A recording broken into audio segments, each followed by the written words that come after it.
गया। आज मैं पूरी कौम की तरफ से सुप्रीम कोर्ट के इस 3 मेंबर बेंच को मुबारकबाद पेश करता हूं कि आज जस्टिस मुनीर की तरफ से नज़रिया ज़रूरत के फैसले को दफन करके एक नई तारीख का आगाज़ किया गया है।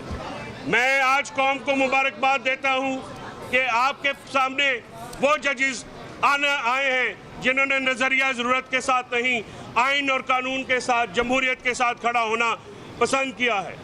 इनका फैसला तारीख में अजीम तर फैसलों की में लिखा जाएगा। आज सुप्रीम कोर्ट ने अपने ऊपर लगे हुए मौलवी तमीज़ुद्दीन केस में नज़रिया ज़रूरत के तहत जो फैसला दिया उसका दाग धोया है।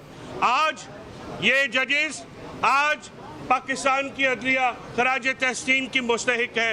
मैं पूरी कौम की तरफ से जज साहबान आपका शुक्रिया अदा करता हूँ और आपको खराज तहसीन पेश करता हूँ।